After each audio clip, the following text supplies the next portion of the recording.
oh my God, it's on my doorstep right now and I'm still at work. I want to get home and open it. And then you get it and you rip open that box and you open it. It's like Christmas Day every day, right? You pull out the perfume, it's spraying, you're like, ah! Hi guys, welcome back to my channel. If you're new here, welcome. My name's Arlene. In today's video, I'm going to talk about how I make my decisions when I'm going to decide to purchase a perfume. How I come to the conclusion, what makes me pick this one versus that one, because I think it's a rather interesting subject how I have come to this point. I've been on my perfume journey for only about a year and I've already counted and I have about 174 perfumes.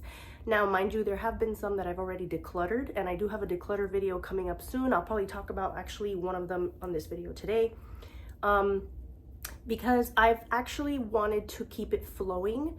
I have an interest to smell and try a lot of perfume, and if it's just not a hit for me right away, granted I do blind buy a lot, or at least I have blind bought a lot, I do want to immediately make a decision if I feel like it's not something I'm ever going to reach for. Granted, there are some perfumes in my collection that, even though it's not a love, it's like a wait, let me see, let it sit, see if it gets better situation, and I still want to continue to give them time. I want to give them at least a year if I like them and I don't love them. I want to see if maybe they'll get better, if I'll reach for them, how often I'll reach for them.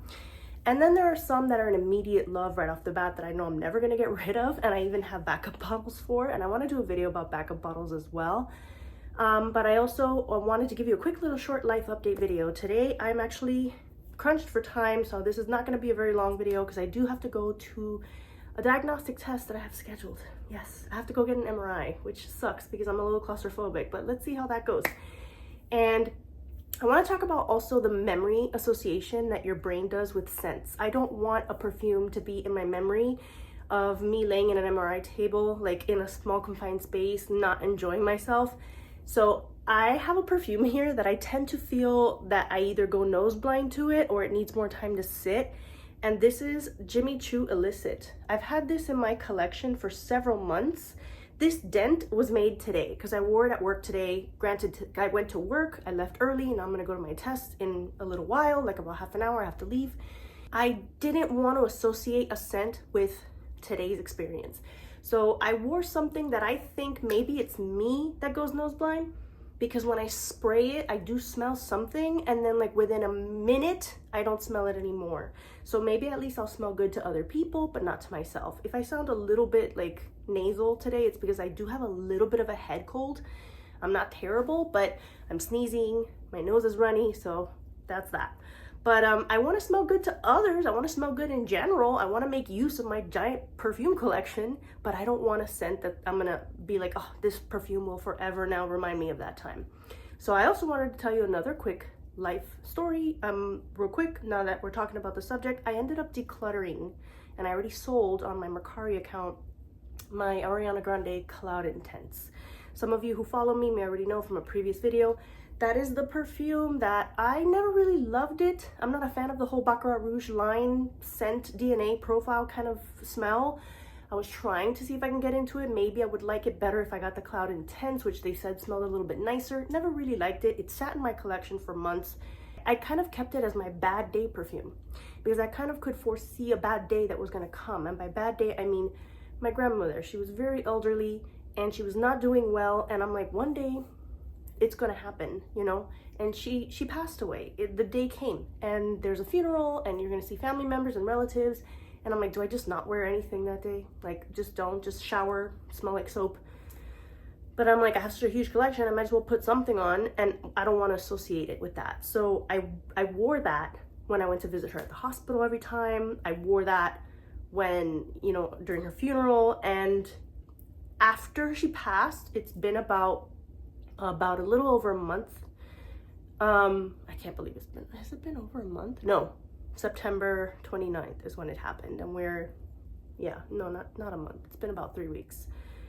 I could not smell that perfume without immediately being transported to being in the hospital room, being in the ICU, you know, seeing her suffering, and the funeral. So I was like, you know what? I thought about keeping it maybe like in a cupboard. I didn't even want to see the bottle. Because I thought maybe for another bad day, but I'm like, you know what? I'll just pick another perfume that maybe I don't love that much, that I'll just get rid of afterwards. if another bad day should come. I don't foresee, if everything goes well and everybody's healthy and everybody's, you know, safe. But I sold it. I passed it along. I'm sure somebody else is gonna love it, and I'd rather do that. So when it comes to my perfume collection, I don't want to amass so many. I have close to 200, about 174 is what I counted. This is not counting some new ones that I have coming in, which I'm gonna make a video about that soon as well, so stay tuned for that. A haul. It's not really a haul because I didn't buy them all at once. I just go through phases and periods where I don't buy anything at all anymore, and then I get the itch and the urge and I start buying. So what makes me decide whether I should or shouldn't buy? It's really weird. I'm just noticing myself and my own patterns. In the beginning, it was the whole Middle Eastern craze, right? And I just wanted to try everything that was viral and popular, but I'm like, don't just buy everything because it's viral and popular. I hadn't heard of Fragrantica yet. So I was mostly just watching YouTube videos and influencers reviewing certain perfumes. And based on their review and the way they described it, I would think to myself, maybe I would like that. I didn't buy everything that was viral, but I did buy some that were popular based on the videos and the reviews. And then I came across Fragrantica, and I started watching more perfume content on Instagram. And I don't really go on TikTok all that much, but between Instagram and YouTube, and then the ability to look it up on Fragrantica and then keep searching for other things on Fragrantica, is how I started getting into other things, not only Middle Eastern, but then designer, and some designer perfumes that were released maybe years ago, so it makes it not so expensive now. It's not a new release. You can buy it on the secondhand market and the discount shops like Joma Shop and whatnot, and a lot of them were just blind buys. And then I realized, you know, I've sold over 20 perfumes, so there's things that I bought that I didn't love. Most were Middle Eastern that I was like, immediately no. Immediately no. Even though some I did give a chance to sit, some I was like, I just don't feel like I'm gonna like this even if it sits. It's just not for me. So I haven't really sold many or any, I don't think, designers on Mercari, only because I'm scared to lose bottles. I've lost 2 bottles because of Mercari that I never got paid for. So I don't want to risk losing an expensive, you know, good designer perfume. So maybe I'll list it on my Facebook Marketplace. People that live locally close by may come over and, you know, pick it up and buy it. We'll see, maybe. Or maybe I'll offer to sell decants of it. I'm not sure. So right now I haven't sold any designers, but I have sold a lot of Middle Easterns. So with that said, it's funny because I have my moments. I look back on my purchasing like methods, and I think there have been some perfumes where I'm like, oh my God, that sounds so interesting. It sounds so good. I think I'm gonna love it, but I don't pull the trigger. And then weeks will pass, months will pass, and I'm like, should I get it? No, I don't think I'm gonna get it. Not yet. No, what if I don't like it? I look at other things it's associated with and other things that it may smell like. And then I find another one that it may smell like, and then I go and I just get that one without even thinking about it. I don't know why I do that. Why didn't I just get the first one that I thought of? Sometimes I don't do that, and I'll just keep thinking about it, and then eventually I'll pull the trigger and get it. And sometimes I just never do.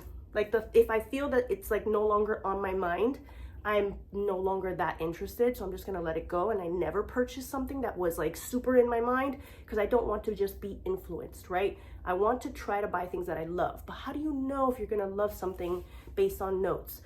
Well, the beauty of experiencing so many different scents is that you get to know your own nose. And it's not only by a tester strip, it's not only on skin. You actually need to like wear it for the day. This is why I then started purchasing small samples. Like 2 milliliter spray samples are the best, but I did purchase a lot of 1 milliliter dabbers just so that I can try it on my hand and wear it all day. I can try it on my arm, maybe on my neck. It's a dabber, it's not the same as when it sprays, but you can't always get a spray. Sometimes you can get good spray samples on Mercari. I think I'm gonna sell some of my samples on Mercari as well, because I've even purchased some samples on Mercari, so why couldn't I just sell what I've already tried? So I think it's a good way to explore, to see like, ooh, I love this. Ooh, I don't see the point of this. Ooh, this is like, it's nice, but not for me. Versus blind buying bottles, right? Like whole bottles. So I was doing that for a long time, and also not doing anything for a long time, not buying anything at all, just enjoying what I have. But I think it's much better than just blind buying a bunch of bottles. But then what happens is you start accumulating all the little samples, right? So now I want to see if I can sell them, but then you have the ones that you're like, I love these, and I may want to buy these one day.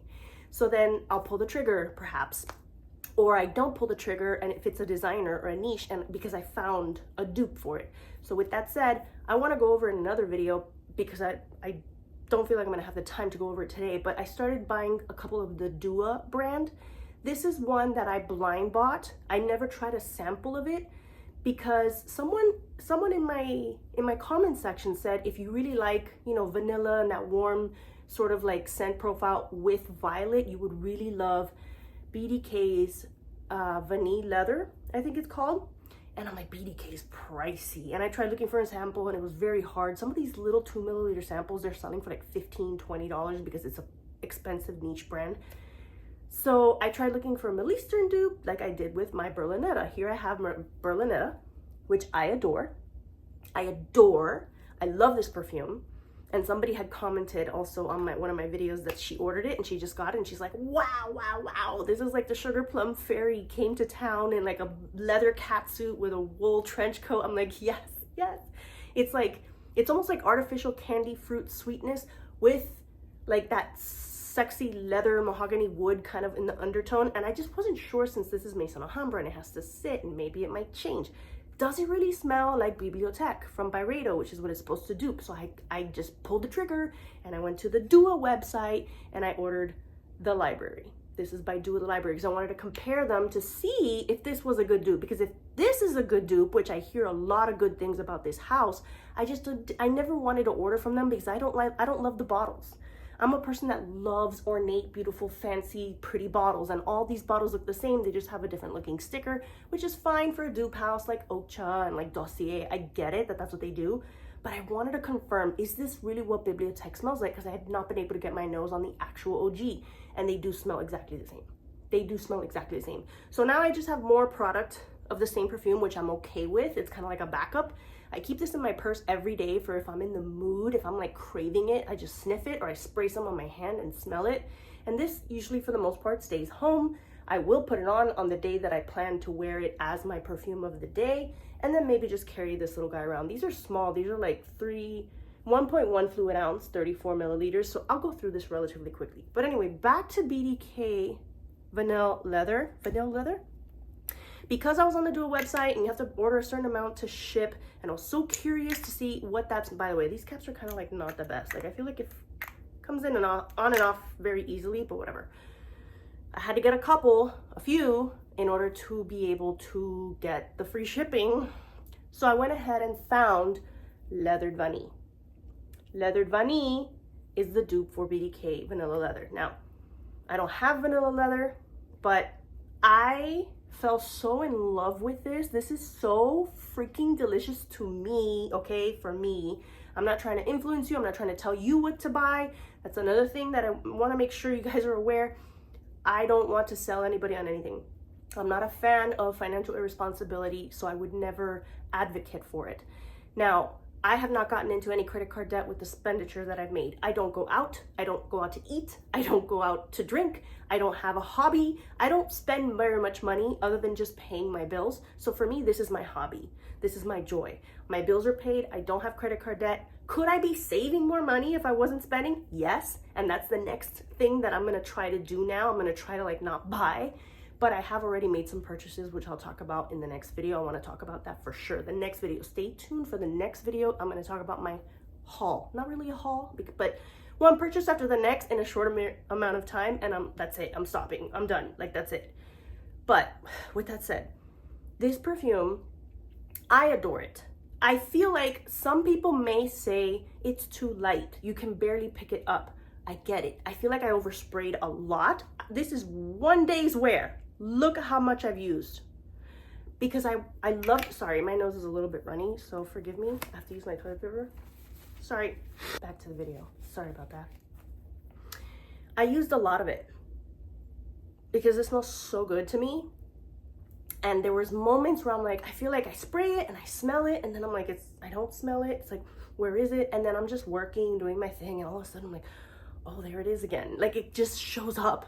And then like I kind of don't smell it. I'm like, oh, there it is again. But like me personally, most perfumes, 99% of my perfumes, I reapply throughout the day. I bring them with me. If I wear it at 7 a.m. before I leave for work, I usually go to the gym first. I put a little bit, not too much perfume because I don't want to knock people out, but I put a little bit on at the gym, like at home before I go to the gym, and then I'm showered. So now I shower at the gym and then I don't have anything on at all. So I put on my scrubs and then I put some more on for work. Then I'll put a little bit more on at lunchtime, like before I eat or after I eat. Usually I don't eat with a bunch of other people. Sometimes I do. So if I do, I'll wait till after, because I don't want to choke people out. But when I'm done eating and I'm refreshing myself, I rinse my face, my mouth, whatever, retouch my lipstick, brush my hair, spray on a little more perfume, and then I get ready to get back into work. By the end of the day, I still have a little tiny bit lingering. If I was gonna continue to do something with my day, maybe I would put on more. Sometimes I put on more just to enjoy the smell on the way home, because honest to God, perfume is for me, it's not for everybody else. I love the smell. It's like how you love certain food. It's for you. You're not eating food to please other people. You're eating it because you want to eat it, because it's good for you or because it tastes good. I wear my perfume, I smell perfumes because they're a beautiful experience for me personally. Just like some people may enjoy being outside, or some people may enjoy listening to music, or some people may enjoy painting or reading books. I love the art of olfactory, and it's amazing to me how things can smell so different. There's so many bad smells in the world that it's like, just enjoy the good stuff, right? So maybe I'll spray it on again on my way home, but I reapplied this a lot, and I thought, it's such a good smell, but it's not a great performer, but yet it would sneak up on me from time to time. So I was like, maybe it's not a terrible performer. So I didn't think much of it. I'm like, okay, whatever. I didn't spend too much money on these things. Then I go to work the next day and I'm wearing a totally different perfume. And I'm like, why am I still smelling this one, Leathered Vanille? Like, I just sprayed it on myself. Did it land on something? It was my work sweater. My work jacket. I have like it's like a light sweater zipper jacket that has the work logo that I keep at work. I bring it home every once in a while to wash it, and I leave it at work in case I'm cold. I put it on that day, and maybe it rubbed off on what I was wearing, or maybe that's like after lunch I was wearing it and I kind of sprayed some on my jacket, which I think I've done before with other perfumes, and they don't last until the next day. My door is at least 6, maybe 7 feet, 8 feet, I'm not sure, away from my desk. I'm sitting at my desk and my sweater's hanging on the back of my door on the hook, and I smelled this and I was like, oh no, oh forget it, that's it, I have to get it, I have to get the original. I'm gonna go through this quickly. This is beautiful for fall, but at the same time, I don't think it's such an overpowering scent that you can't wear it all year. I feel like it's almost signature worthy. It's very gentle, but such a gorgeous smell, because it's not like leather, like biker, black leather jacket, or like a leather belt, like a leather store. It almost is like a soft suede. And then the vanilla is soft, like a baby cat vanilla, like almost like a little bit of a spicy vanilla. It's not like a cupcake. This has a lot of florals in the notes, and the reviews were very conflicting on Fragrantica. Some people were saying, I don't get any leather or any vanilla, I just get a bunch of florals. This is why you should get your nose on things, because maybe it's the way your nose is interpreting the scent. Because part of the story behind the maker of BDK perfumes about how he made this one is that he wanted to capture the essence and the smell of leather without actually using leather, like mixing different types of florals together in a way that make them smell like a leather, if that makes any sense. So if you smell floral and not leather, then I get it. This even has violet, and I'm like, I don't get the violet. Like, where is the violet? Maybe there's like a slight purple, but to me it smells like suede, like a soft creamy suede, like if you spilled a little bit of vanilla extract into a suede purse. And it just smells so good. It smells rich. It smells classy, elegant, refined, because it's not an overpowering scent. I think it's perfectly unisex. I think a man or a woman can wear it, but it's so soft that it could be like your everyday smell. And I'm not getting hit with a bunch of florals. I get literally leather and vanilla, but like it's that soft, creamy leather, and I'm obsessed with it. Anyway, back to the subject of how I make my purchases. We talked about, initial blind buys based on rave and reviews, and then Fragrantica, going down the rabbit hole and finding something that you're like, ooh, this might be a hidden rare gem, and it's not too expensive, and it's supposed to smell like all these other expensive, more popular perfumes, so let me get that one. And then you're stuck with something that smells a little bit dated or vintage, that it doesn't really smell like that one, or you get something that you're like, oh wow, this is quite amazing, and I love it. So it's weird though how sometimes I will have my mind on a perfume for so long and never pull the trigger and just completely be like, I'm just not gonna get that, like whatever, I'm moving on. And then I don't particularly love rose, but I have so many rose perfumes and I've recently acquired more. Why is it that the notes that we don't really love, we have the most of? I saw this on another video that I watched earlier, a woman going over her perfume declutter, and she's like, I tend to not even like this genre that much and I have so many of them. And I think the reason why is because it's like the never-ending quest for the perfect perfume of that note and scent profile that you don't like, because you want one that you're gonna like. You want to find one you're like, this is it. This is the holy grail. This is the one. I hate rose, but I love this rose perfume. So in the quest, you end up buying 20 rose perfumes. It's kind of ridiculous because I feel it's happened with me. And then I have scent profiles that I love. I love vanilla. I love like sweet vanilla. And I don't have hardly any vanilla because I'm like, okay, I have a few. I like them. They're great. We're good. So it's not like I'm always like getting more and more and more vanillas. But yet, like, I don't love rose. I don't hate rose. I don't. But I'm like, I'm always looking for like a specific kind of rose that I'm like, almost, but not quite, close, but no cigar. And it's like, darn it, how many am I gonna buy? So I have to do a declutter, and I'm gonna make a video about the declutters. I'm gonna make a video about the haul or the recent purchases that I made. What was the other thing that I wanted to make a video about? Maybe the duo perfumes that I purchased, because there are a few others that I did not talk about in this video. What else did I want to say? How some I do pull the trigger. Like, I'm like, I've been wanting this perfume for so long. I have a list of like niche expensive perfumes that I'm probably never gonna buy. It's like an imaginary list in case, you know, I meet and fall in love with a millionaire who's like, baby, what perfume do you want? I'll buy you whatever you want. Like, here's my list. Or maybe if I find a decant, or if I find like a 10 milliliter, you know, travel size, or a decant, something to that effect. On my 174 or 175, I don't know, however many I have, some of them, a good, I think good, what do you want? At least 12, 13, 14, maybe 15 are small. They're decants, or like one of them is a 5 milliliter decant, one of them is like an 8 milliliter, and the rest are 10 milliliter travel size. So you see my fragrance, you see what I have. I don't have a full bottle of all those perfumes. I don't have a full bottle of Prada Paradox. I have a travel size. The Rebel Fleur by Rihanna, which I just purchased, travel size. There's a bunch of perfumes that I only have the small travel size, but I consider it me having the perfume. It's a small amount. It's sitting there. I haven't used it yet. I'll probably go through it quickly once I start wearing it, but I don't have the full size bottle. So will I upgrade? I don't know. Like, for now, that's enough. I'm also not even interested in buying full big 100 milliliter 3.4 ounce bottles. If I can find a 30 ml, you know, 1 ounce bottle, I'm happy with that, because I have enough juice in my life, right? I don't need a full size, especially considering how even though I feel like I make pretty significant dents in my perfumes, I really do, because number one, I overspray. Number two, I don't just wear perfume to go out. I enjoy it at home. So even if it's the evening, what am I gonna wear in the evening? I'll come home from work and put something on just to smell it while I get my chores and do my things done. And then I'll take a shower, everything's washed off, and I'm like, all right, what am I gonna wear for my bedtime routine, for like my nighttime routine, you know, for sleep, right? And then I wake up in the morning and it's gonna be something different, right? If I'm home on the weekend, I'll wear 4 or 5 different perfumes that day, just because I feel like it wears off or I don't smell it anymore. And for me, like I said, it's the enjoyment, so I'll go and I'll put on some more. And I don't feel guilty about it, because I spent some of my money on all this stuff. I'm not just gonna have it sit here and expire. The whole point is the joy. The whole point is the enjoyment of, oh, that smells so good, right? That feeling. And we have to be careful with the addiction of like, oh my God, I just ordered this.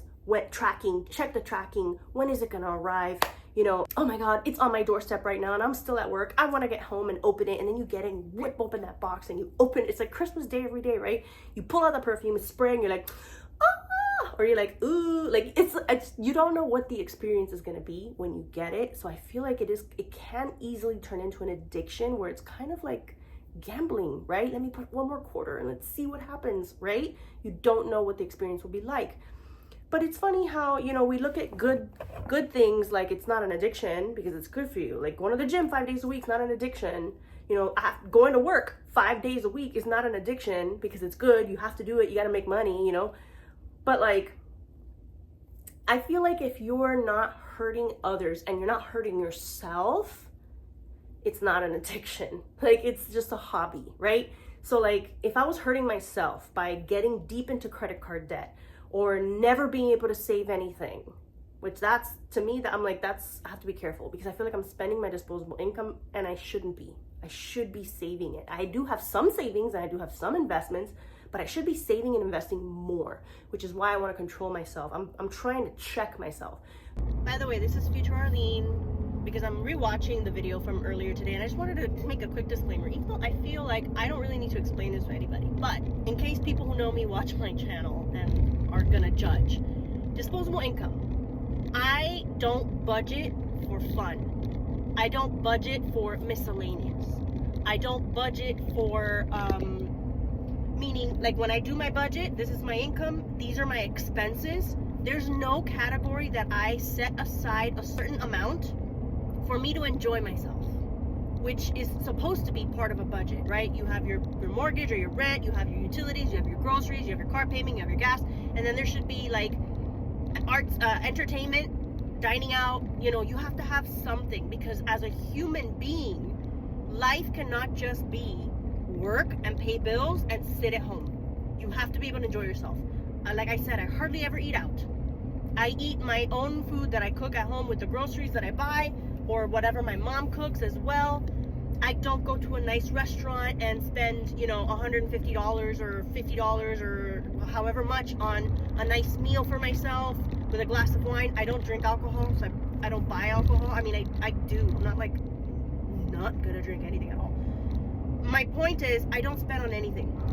Some people have hobbies, sports that they like to partake in, fishing, golf, and they spend money on those things.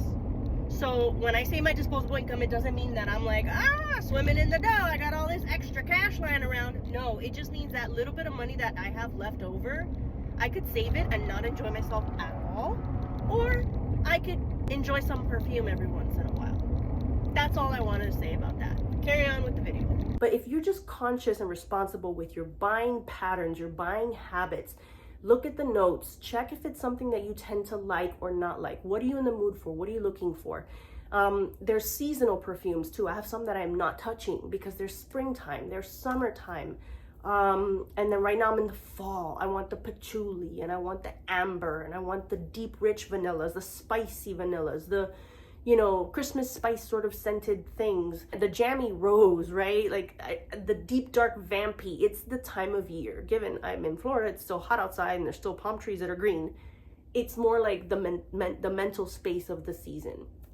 And then when the springtime comes, you're gonna look at more floral, sweet, aquatic, fruity, floral, musky, right? And then in the summer, you know, fruity, almost lemony, fresh, you know, citrus. So you go through different phases. You don't always need something new. Keep what you have, revisit it, and it's like it's brand new for you all over again. Anyway, I'm gonna wrap up this video because I have to get ready to go to my appointment. Wish me luck. I hate confined spaces. Thank you guys so much for watching. Please consider subscribing, and if not, at least give me a little like, and I'll see you guys in the next one. Bye.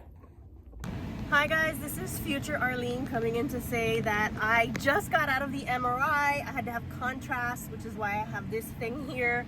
And oh my God, I made it! I did it! Oh my God, there were so many moments. I'm extremely claustrophobic. And I didn't have anything. I was like, should I take a Dramamine? I take that to fly, and it's not so much because of the movement of the flight, so much as it is the feeling of, you know, most planes are not that big, like the feeling of being inside the plane. That's how bad it is. I don't even take the elevator up and down for work. We gotta go up and down stairs multiple times a day. I go up and down the stairs. Everyone else takes the elevator. I don't. Not that I have a problem while I'm in it for that short amount of time, but like if it gets stuck and I have to be in there for a long time. One time I got stuck in an elevator. I'm gonna try to make this brief and then get back to your regularly scheduled content. I got stuck in an elevator for about 30 minutes in the hospital working at night, but it was a big elevator, the kind that can fit the whole hospital bed, and I was alone, so I just sat on the floor in the corner. I didn't even have my cell phone with me. I had one of those hospital phones that we used to call each other, and that's how I was able to, you know, communicate that I was stuck in there. But oh my God, the whole time, thankfully it was a pelvic MRI, which, you know, when you're in the machine, you are all the way in, but like if you just kind of glance up, you can see like the ceiling and the lights. And there were moments where I felt like I was gonna panic, and I'm like, don't panic, calm down, think of something else. I was counting backwards, bottles of beer on the wall. I was counting 1 Mississippi, 2 Mississippi. I was praying. I was thinking about like my children and all the things that they've gone through, thinking about my perfume videos and content and what I want to make and what every single thought in my mind. Because I try to be a meditative, calm person. I've tried yoga. I work out. I do everything I can to quiet and silence my mind. It is extremely hard. I've never been diagnosed with ADHD. I've been diagnosed with anxiety and depression sometimes. I don't feel like I'm depressed. I feel like I'm good, but maybe the anxiety is probably confused with ADHD. I don't know. Anyway, this has been a long enough little interruption to your regularly scheduled programming, so let's get right back to it. But I made it! I did it! I'm going home! I'm free! Yay!